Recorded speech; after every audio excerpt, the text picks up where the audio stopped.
Beirut jirta jechuudha gaariidha. Wanti akkamii waa'ee keessan maalirra jirtanii singalchinaa jechuu jirra Mahammad Bayyaan biratti akkam jirta? Ani immoo bara mana keessa dubartii biraatti fuudha jedhee yaadu jira. Maaliif ati yoo? Ani jaartii isaa ta'uu hin danda'u. Maaliif? Ani nama isaaf ta'u miti. Inni si filatee miti sirratti aarsaa guddaa kaffalee. Dhugaadhaan na filatee aarsaa narratti kaffalee. Ustaz Muhammad jaalala dhugaa kan gartee foon seenee lafee seenee dhuka seenetu isa qabatee jira. Namni immoo kanan beekneef galaami. Wanni kun akka qoosaatti ilaalina warri itti qoostanii itti kofaltan rabbiin jazaa isinii kaffala. Ani yeroo hunda nama miidhame biraan dhaabbata sittanii waatiin. Yeroo mara jechuudha. Ani wallaahi azim rabbiin naaf ragaadha mucaa kana akka malee qalbiin na cabe jira. Akka malee qalbiin na cabe. Baguma rabbii mucayyoo sun asiin godhi malee sunaannoo kana jiraatti ani hin beekne wallaahi azim. Ilmi namaa boonuu qabu kooruu qabu. Jaalala keessa nama naqxee kaatee caafii irraan geessee kaatee irraa deebi'uu jechuun qalbii uummata islaamaa yoo mucayyoon sun hafte ani hin beeku. Bar namni suuta jedheellee wal tasgabbeessee yoollee hin taaneef suutaa wanni godhaa miti sa'aatii howwaa uummanni gartee nama kafarsiisuu lafaa ka'e kana irratti ni kaan irraa buusu jechuun maaltu namatti dhaga'ama mucaa kana nuti barra jechuun obboleessa keenya mucaan kun barra ilmoo namaati barra. Namni miidhamuun namni boohuun maa nama gammachiisa. Kan kana na aarsa yeroo hedduu jechuun. Isin galaa miti erga ajandaa kun ajandaa guddaa ta'een dubbatamanii ajandaa kamtu dubbatamu mucaan kun hin miidhame qalbii cabe. Akkanadha. Waan taane mucaan kun amma mucaan kun waan biraa wanni godhe tokko hin jiru hin jaallatee hawaasa muslimaa nama gartee na deeggaruun qaba nama na jaallatuun qaba jedhee gammachuusa achi as baafnaan uummanni haasida ta'ee itti ta'e yeroo tokko miidiyaatti ol bahee miti akkuma miidiyaa irratti ol bahee miidiyaa irratti gargaaramee mucayyoo sana caaltu kadhaabbii qabdu kan funyaan muraan taane egalee kan rifeensi miidiyaa keessa ciisu kan laallaan qalbii isaa hawwatu karakkaatti wucuu qabna loogoo kana achi as baafne jechuudha.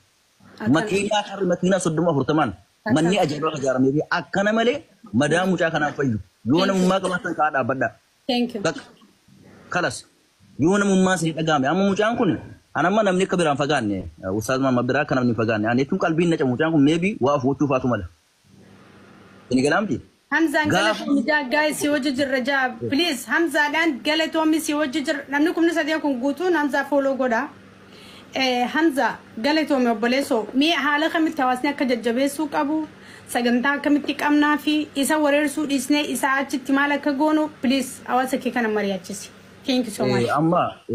Amma karaa gabaabaa wayin dubbadhaan tokkoffaa mucaan kun miidhamee jira qalbiin cabee jira mucaa kana bira dhaabbanne dubartii bareedduu lookoo fakkaatu fuusifne akka gartee warri gadda isaatti gartee gammade warri immoo gammachiisaatti gaddu سيقولي أكني خسارة قونا إن شاء الله.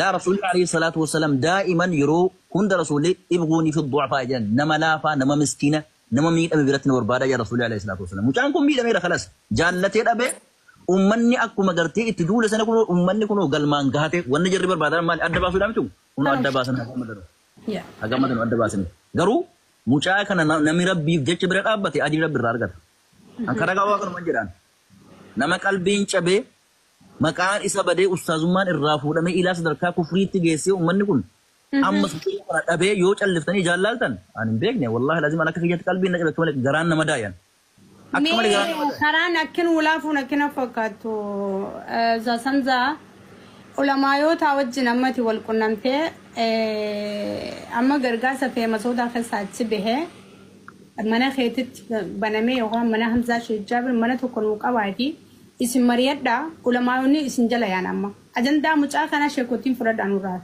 أدرى ربي نوافدا أما إلى حاسون كدوغاتي وسمجرو كنما شيخوتي كفلالة نما نمما قبولا لا تدمنو متأخرنا يا متأخرنا نما نمما قبولا إسلام ولا كريستانا لا متأخركم جالتي أبي متأخرون إسكادي إتشافرتي إتكورتي إتبونتي إسكاد بوني ينسبر بعد جراني يوم كاكي يتروفتني ندفيد فيلا أكان ما تكون تنجدينا نيمو بوني يسياما نصرا وين بوني أكمل سبوته اسمه ديسيتو نما مدايا مبرر أبكم ربي جيش كم برر أبن ولا سيقولي ولا شيء كتير زمتي namummaa kan mucaa kana bira nama dhaabsisu yookaan ammoo namummaa yoo hin qabnu jechuudha. Mee utuu sin taate kam taatamme?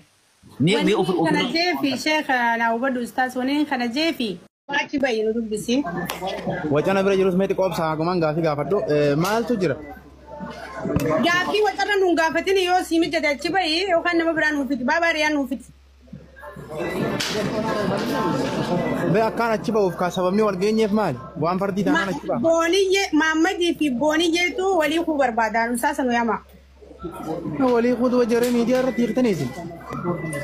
Waan beeku gaani.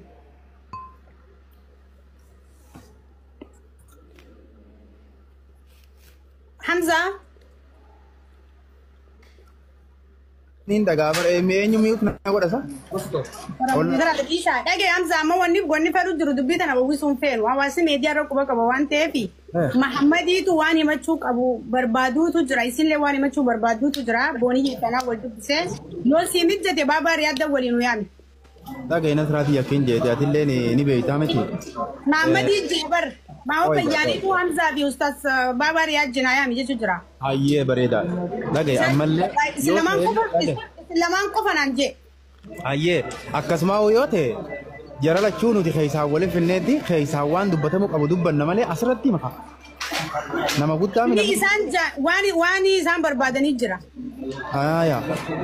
Akkasii si mijjataa. Mee qoy Booniyye mee gabbuu isii dawwala. Hundinuu achi maka. Atuu gabbuu. Mahammad Bayaan intala boroo namni hudduu isii miidiyaa irratti hin argin si fuunaati. Hin boo'ee miidiyaa irra olii gad deemte allaqe. Jaartii namaa ta zinaa daleete. Namittiin harkaan nama akkasiif gootee dheeyitee gurbaa hojii akkas taate nama zinaa dalagerraa jaartii namaa ta deemtee zinaa daleete mee afichoo afsheer jarri kun wal jaalataa inni halkanii guyyaa si bira dhaabbannee isii bira dhaabbannee hamilee mixiyyoo tanaa eeguudhaaf aboo dhaabbadhaa miyyoon tun boodee isin qaanyeessite osoo nuun jedhanii halkanii guyyaa dhaabbannee waan kana hamilee irraa difaa ta'uudhaan intala dheengadda namoota keenya gurguddaa irratti noormaal minimum hin boo'in miidiyaa irra olii gad deemte intala safuun beeyne intala baxaraana halkanii guyyaa wajjin kanani ana bar guyyaa mixiyyoon tun paaspoortii natti erga anatti keete isinii muree akka isiin siigaltu godhaa jee mixiyyoon kijibdee ani baatii lama maadaamin dalaginaan jetteettee halkan kijibdeen sitti hime Mahammad Bayaan mee afichoo jenneetuma hagana turre malee intalti baalageedha boru si fuuna intala biyyaa intana musa qabde ta'udduu sii miidiyaa irraan bayin siigalee